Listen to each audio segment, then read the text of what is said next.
I'm Suzanne Schneider, and I'm going to speak to you today about the impact of the ketogenic diet, but specifically looking at whether it's helpful or harmful in terms of eating disorders in people with type 1 diabetes. Now, it might be a surprise to some of you that this is actually quite a big area, which is almost hidden, so hopefully I can open your eyes to that. But before we go on, maybe I can just tell you a little bit of a miraculous story about how I get to be here today.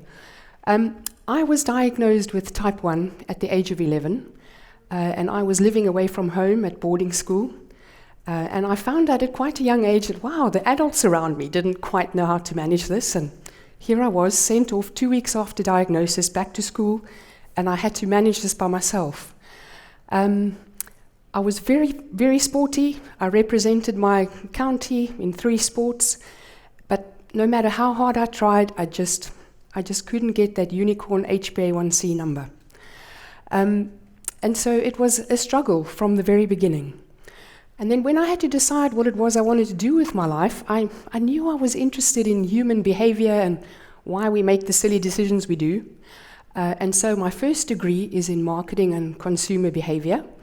And I've worked in the field for the last 20 years, including working in the food and beverage industry. So I have some insight into some of the reasons we make the food choices we do. Unfortunately for me, by the time I was in my early 30s, my diabetes somehow caught up with me, and I was told that I needed a kidney transplant. I had end-stage renal disease. I couldn't believe it. I mean, I thought that I was a good diabetic. I was really active. I thought I was following the guidelines. I was a fairly informed patient, so how the heck did I end up here? Luckily for me, I had the miracle of actually getting a donor organ. I wouldn't be here without this person. So honestly, all credit to people who do donate organs. So after this organ donation, not only did I buy one, get one free, I got a new kidney, I also got a new pancreas. And when they plugged those new organs in, I was no longer type 1. But unfortunately, I still have some of the repercussions. So while I'm no longer type 1, I still have, some of the after effects. But I can honestly tell you, my life has changed from day to night. So I had to then sort of do a bit of a restock and think, well, knowing everything that I know, how the heck did I end up needing a kidney transplant? So that's when I went on to study my master's degree in nutrition and behavior, because I really wanted to understand myself. How did I, knowing what I know, and I still ended up there. I then wrote my thesis specifically looking at the lived experience of being a person with type 1 diabetes on a highly restrictive dialysis diet. And on the day of me presenting my thesis to the exam board, I'd said on Twitter, "Wish me luck, I'm going to be presenting my thesis." And 2 incredible mentors, one of whom is Dr. Ian Lake, reached out to me and said, "Oh, we'd love to read it." And it was through people who know me from nowhere, who'd encouraged me and said, "Come on, you can do something with this," that I then went on to, take this a little bit further. And that's why I'm currently researching specifically eating disorders in this patient group. So you might have heard us talking even earlier, Jessica, this morning, speaking specifically about the dietary environment that patients with type 1 diabetes kind of operates. We're told to eat a normal, healthy diet of between 45 to 65% carbs, even though you have no functioning pancreas, and then to insulin dose adjust accordingly. But we also know that that's not working. And even the ADA has admitted that about 85% of us aren't achieving this unicorn HbA1c number.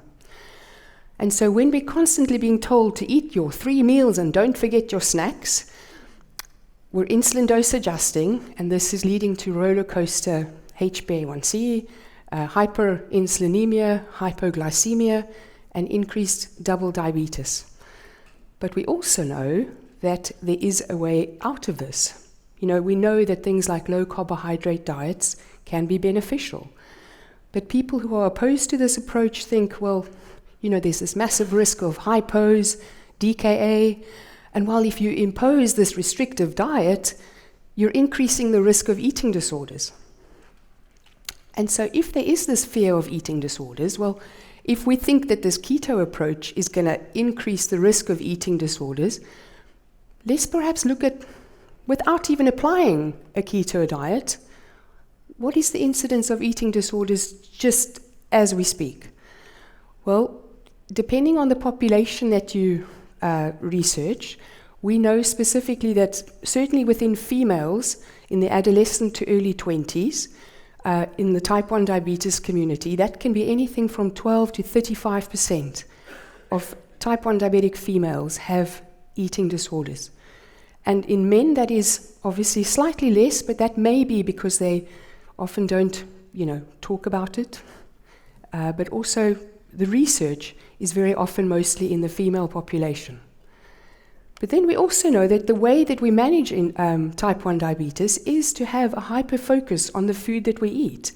You have to measure not only the food, the carbohydrate, the amount of insulin dose adjustment.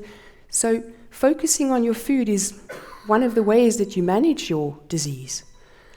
But then think about also, if you're new to starting insulin, you're going to obviously have some weight gain.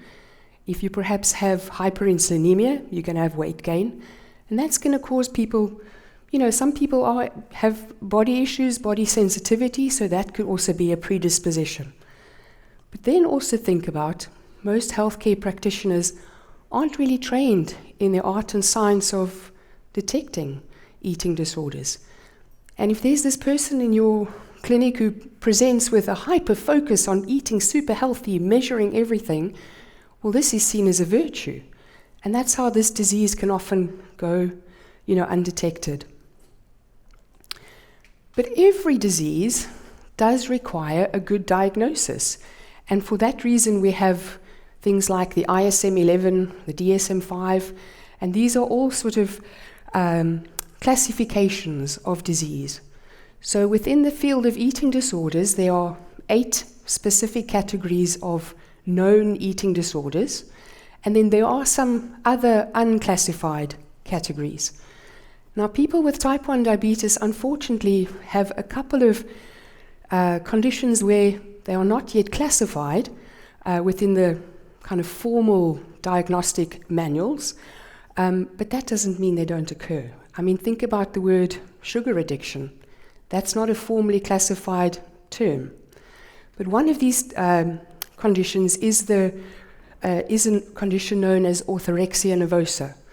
Now, this first was coined in the roughly 2011 by a researching team, Bratman and colleagues, and they prescribed a condition that is, hyper-focused on eating, pure, biologically pure foods with a rigid avoidance of foods believed to be unhealthy. Now, that all sounds kind of good, like what's wrong with that? But taken to the extreme, people with orthorexia share very common characteristics with people who suffer from OCD and anorexia because of this hyper-focus on ritualistic behavior, need for control, fear, anxiety. And so something that can be seen as a virtue can easily become, a disease. And then the second part is also a condition known as diabulimia. Now, that's quite informally used within the media, sometimes just within the diabetes community. And while it generally refers to people who avoid taking insulin for the purposes of weight loss, it's not quite that simple. If you're someone with diabetes who struggles, who really has, the 24/7, 365, there is no weekend off, sometimes you just want to give up, and therefore you stop taking insulin.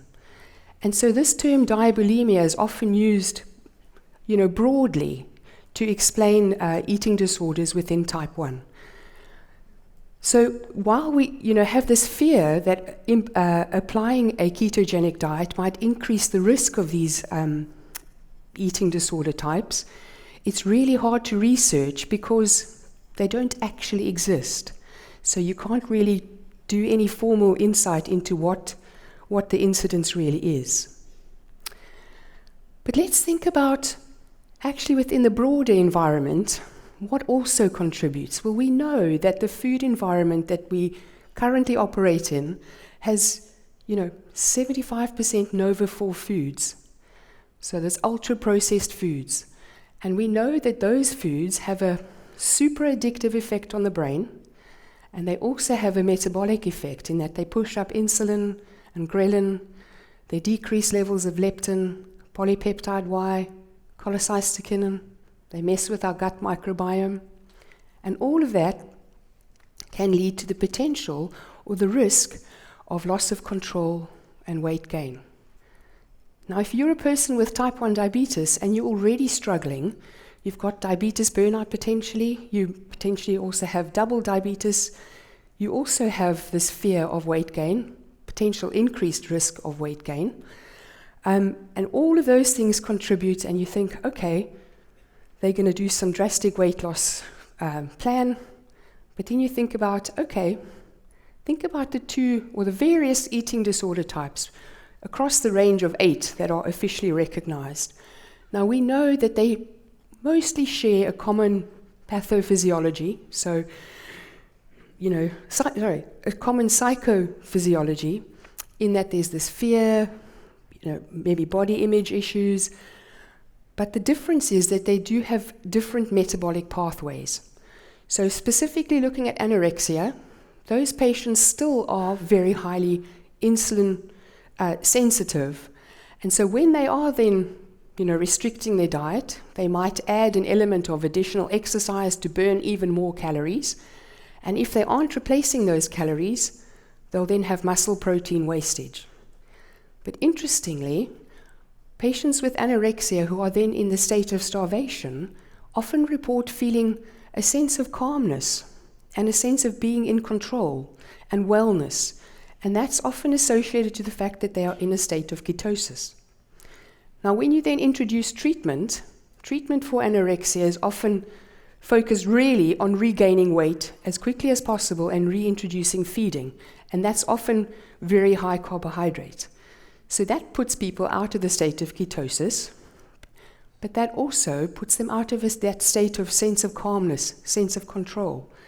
And that's why a lot of patients with anorexia fail to stick to the protocol, because they've lost that sense of, actually, I've got this. And they found that actually using a ketogenic approach has helped patients not only regain weight safely and at a stable rate, but also feel as if they still have a sense of control. Now, the incidence of anorexia within type 1 is not that different to the rest of the population. But interestingly, binge eating and bulimia nervosa is about 20% higher than the rest of the population. Now, these patients are also generally either overweight or obese. They tend to be insulin resistant. And unfortunately, when we binge, I don't know many people who binge on broccoli. So they do tend to binge on Nova-4 foods. And those are the foods that are, again, going to be super addictive, are going to send you into a spiral of hyperinsulinemia, crash, potentially binging again, affecting your electrolyte levels, starting the whole cycle again. Weight gain, fear of weight gain, restricting your diet, binge, purge. So we go. So the best place really to attend to this whole process is actually, sorry, let me go back one. Why did that do that? Sorry, I'm trying to go back one. Right. Sorry all. No, it's not working. Okay, well, the best place to start is really at the top of the... Okay. It has a mind of its own. Let me do that again. The best place to start is really at the top of the pyramid. Think about the foods we eat. That's the start of the whole cycle, really, and the whole effect that these foods then have on our brain. So if we think about the effect on our brain, what does dysglycemia, whether that's hypo or hyperinsulinemia, actually have on the brain? Well, interestingly, dysglycemia, either high or low, doubles the risk of dementia in patients with type 1. That's quite scary. And then you think about, in terms of hyperglycemia, studies have shown that extended hyperglycemia, so 8 and above, for more than 2 years running, affects or decreases the grey cell matter in the medial frontal cortex. Now that's the part of the brain that is involved in focus, attention, decision making. So you think that just gets harder and harder to get better control. And then we also know that hyperinsulinemia increases the rates of depression and anxiety, which obviously is going to affect the way that you're able to manage your diabetes day to day.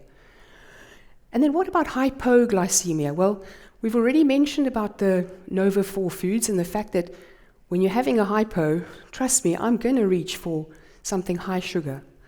But also, it seems that hypoglycemia affects the part of the brain known as the hippocampus. And that's the part of the brain involved in memory, which feeds into the whole story at the top, which is all about the dementia link. So it's all not all that great news if you think about it. And so bearing all of this in mind, knowing what we know, that we have this diabetes environment, there is this fear of implementing a low-carb ketogenic approach, but we also know there are all these benefits. I kind of wanted to understand, well, what do we really know? Because it's a little bit of hearsay there and there. In South Africa, we have this saying, picking up stompies. Now, a stompie is the end of a cigarette butt, and it's normally when you join a conversation and it's the end of the conversation, you haven't really picked up the whole conversation, you've just picked up the last, like the butt end of the conversation. So knowing all the stompies that we've picked up along the way, let's put this all together and figure out, well, what do we really know? So together with my two professors, Professor Tom Barber, who is an endocrinologist and specialist in PCOS, and Professor Deborah Biggerstaff, she's a psychologist, both at Warwick Medical School. We wrote this paper, which was published in the Endocrine and Metabolism Review Journal, and we were really fortunate that it was the most read paper last year, so that was good.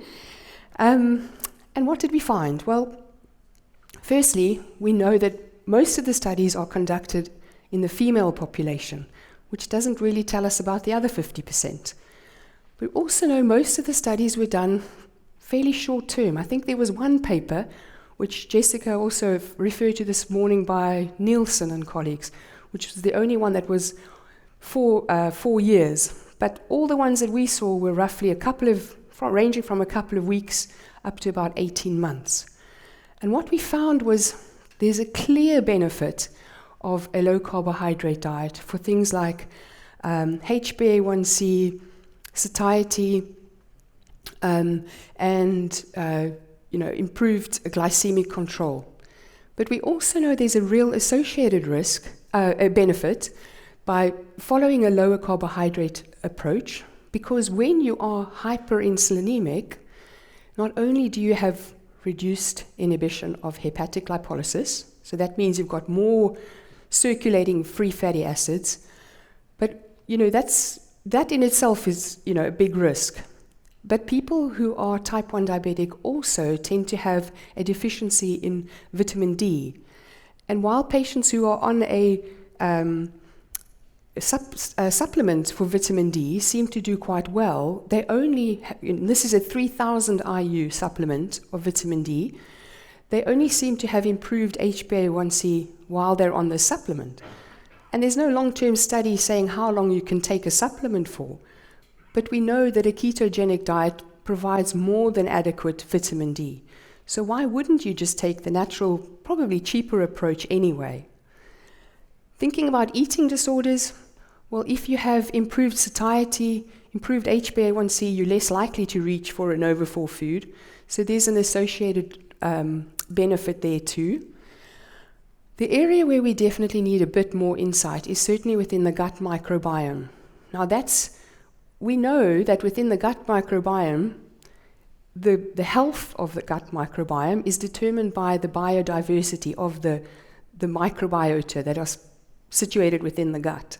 And any change in diet, whether you go from keto, vegan, carnivore, is going to change the makeup of the gut microbiota. But what we don't know is what is the impact of a ketogenic diet longer term in the gut microbiota of a type 1. So that's kind of like an open question mark.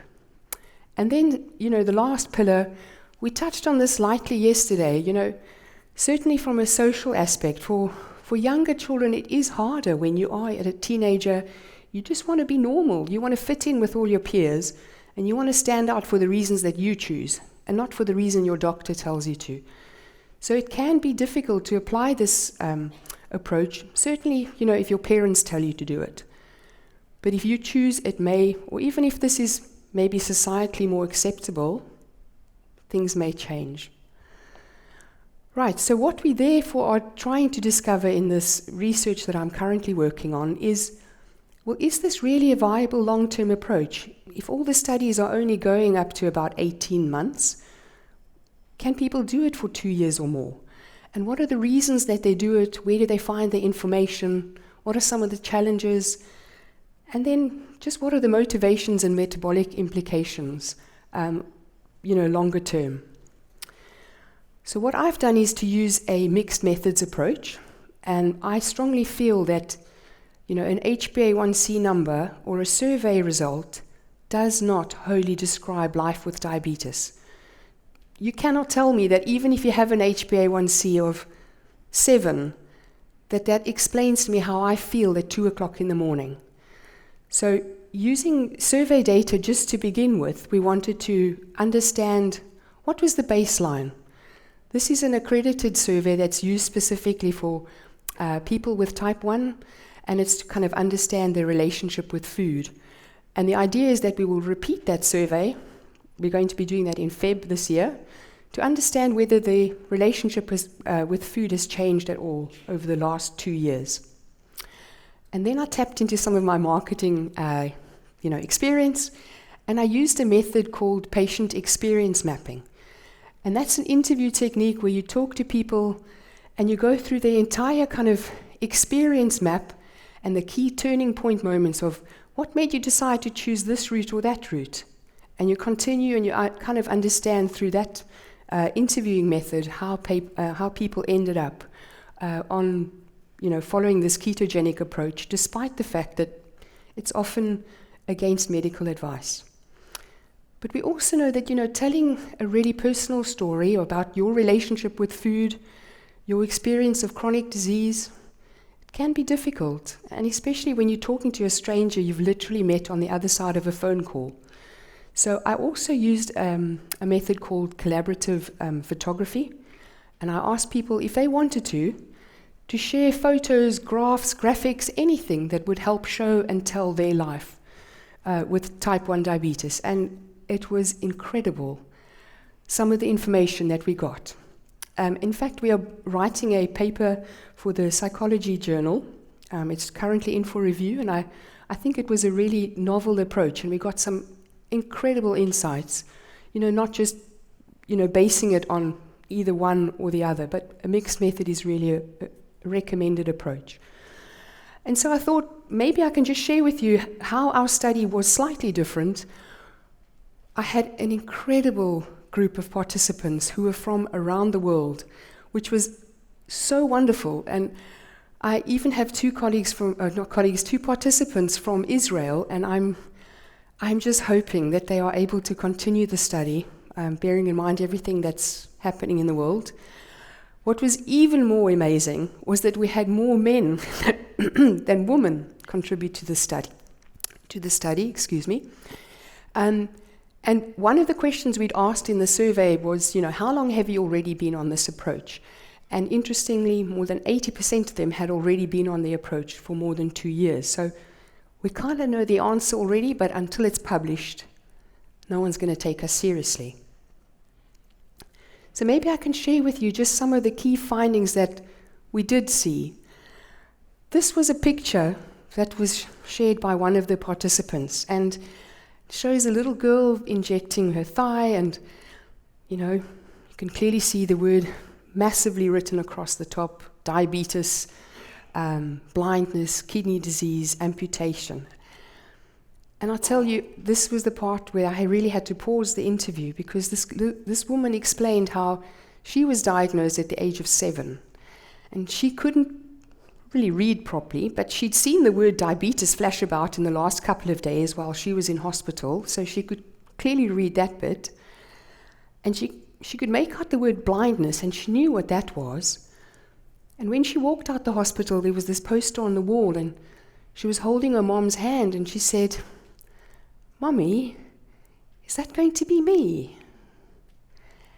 And imagine being a parent, and you have absolutely no control. You don't know how to help your child, but you've got to be brave, because you've got to help them through this. And so the whole theme of fear, frustration, and misinformation really just rang so true. And I think so many people who have children themselves can recognize that even today, even with the fact that we have better technology, you still have that fear because you wish you could take that thing away from your child. And there was this similar gentleman who had been diagnosed during the pandemic. He was in his early 20s, and he had gone through this experience all on his own because nobody was allowed at the hospital. And he remembers saying, when I left the hospital, all I wanted to hear was that everything was going to be okay. And this endocrinologist told me, it's all downhill from here. And you think, come on, how are we still giving, information to people? And we know that it's all downhill from here, but that's okay. You can leave the hospital and look after yourself. So, the whole concept of fear, frustration, and misinformation really underlies why a lot of people then do go and look for an alternate way. And then the second theme was, I titled it Eat, Love, and Play. And this is all about, a person with type 1 diabetes lives in an ecosystem. We live with people, family, friends, loved ones, and it's not just us who have this diabetes. It's the people around us that are also affected by it. And so it was interesting to hear how the effects of diabetes had led many people to try and look for new ways of, managing their disease. And this particular person had said, the impact of hypos was just terrible. My son found me unconscious on the floor. And you think to yourself, how stressful and how terrifying that must be, because you're supposed to be the adult, and here your child is the one helping you up, perhaps calling the ambulance. And so I think that's what led to the next theme, which is all about searching for answers. And because people aren't potentially finding the help they need, they are really desperate, and they're willing to look on, social media. And I think every single person I spoke to mentioned Dr. Bernstein's book, the Type 1 Grit group, and how amazing it had been that they could find a community to find this information. But equally, those people are not there to give them personal help and guidance on how to adjust your insulin dose. As Ian was saying, through the different life spans, different parts in your life, you're going to have different insulin needs, and you can't expect someone on Facebook to safely guide you through your personal insulin needs. And so when people then do search for answers, it's most frustrating when you then get help from someone who just doesn't seem to either apply the knowledge to themselves or know how to give it to you, because they're not type 1. And this person kind of said, it was so disappointing, because here was this overweight diabetes nurse trying to tell me how to eat healthily. And you just feel so let down. It's like, here, take my advice. I'm not using it. So I think the one thing that I found was, this was a new term to me. I hadn't heard it before, and that was the term biohacker. I clearly had missed the curve. But biohacker is basically someone who's able to, monitor their system, hack into the system, and then adjust accordingly. So they can use external information to, internally hack their own system. And every single person on this research had mentioned how, they found that CGMs were a life changer. And honestly, as someone who had never had access to a CGM, I recall, my parents couldn't afford, the finger prick tests. And I was advised by my doctor to cut the finger prick strips in half so that I could test, however many times, 6 times a day. So you think, how accurate was that? So yes, diabetes technology is incredible, but what is our biggest friend can also be our biggest foe. Because if you think about the closed loop system, are we not just letting the robots take control? Because if you're giving someone a machine to manage your pancreas without proper guidance on how to actually help this machine give you as little as needed, as much as you need, but as little as possible, basically you're just going to continue eating as much as you want because the machine is going to dose adjust for you. So these machines are wonderful, but you also need some guidelines to help you do this in a way that you're not going to become double diabetic. And it was just interesting because everybody had commented on how these had been so life-changing. And not very many of them were on a closed-loop system, but it was just something that I thought, I wonder how I would have coped, had I been given access to one.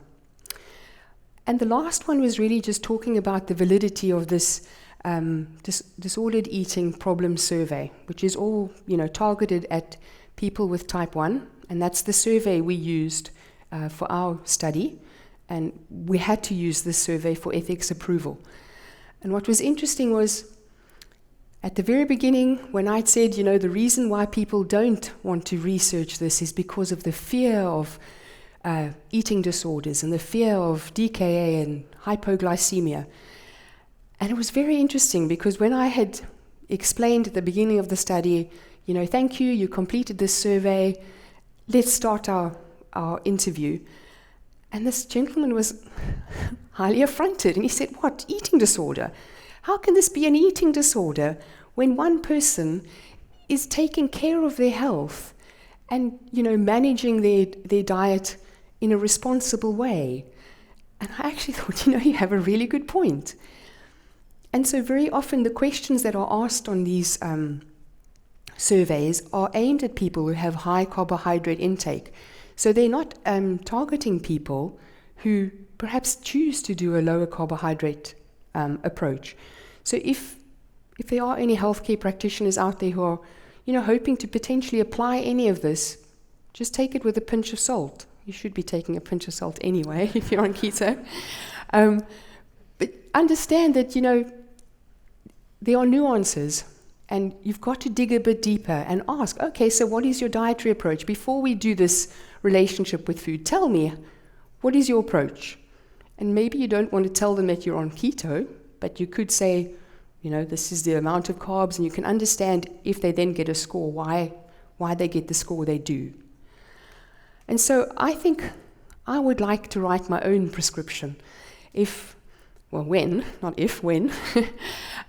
I finally graduate and I'm able to guide people hopefully safely through this, I certainly want to say, I think it's really important that medical professionals need to increase their knowledge of nutrition. It's not on that you're giving someone guidance on using a potentially deadly medication.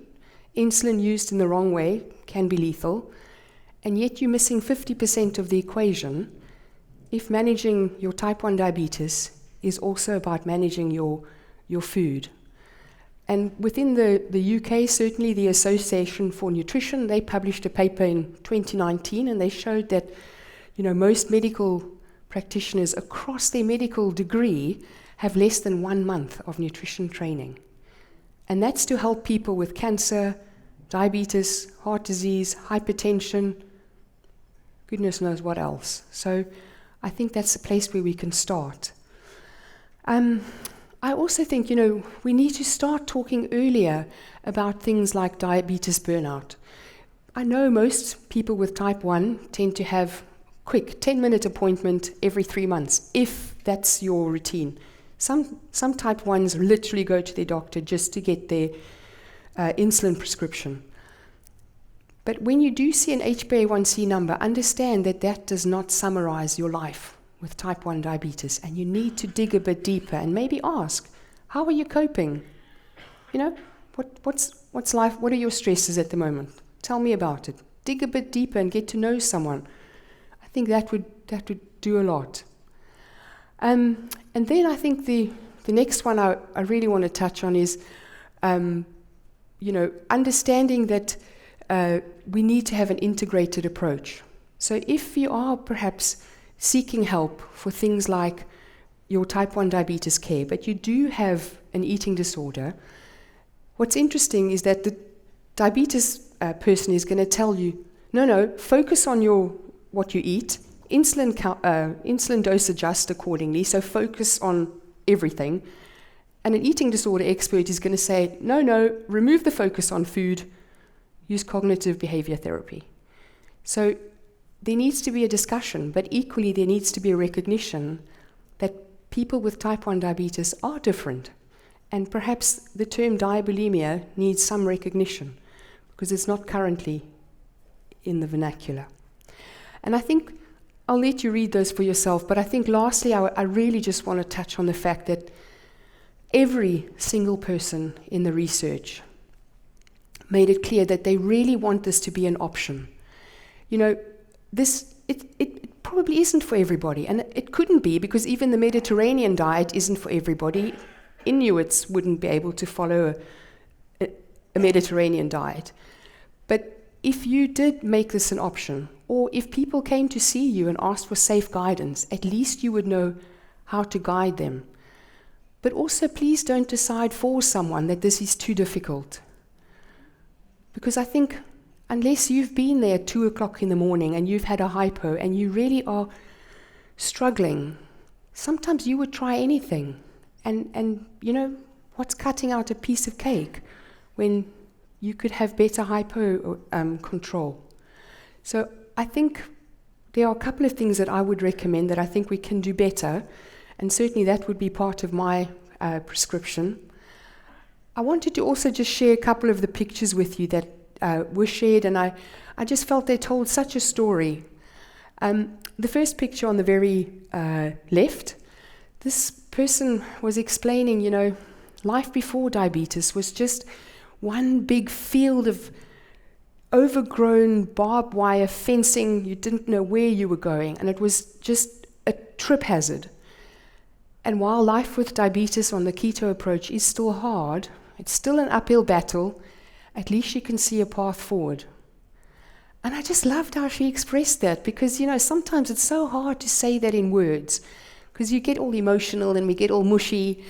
But sometimes if you have a picture, you can just explain things so much, because you're talking through a picture to tell your story. And the picture on the very bottom, this gentleman had also struggled with his type 1 diabetes his entire life.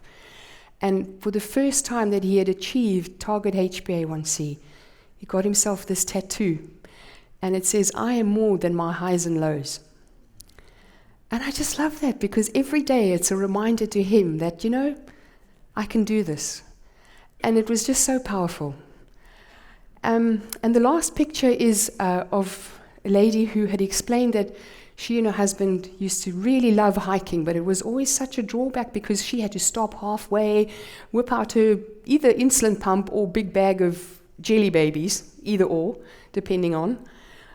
And for the first time, she and her husband had gone on holiday to Spain, and they were able to climb this mountain.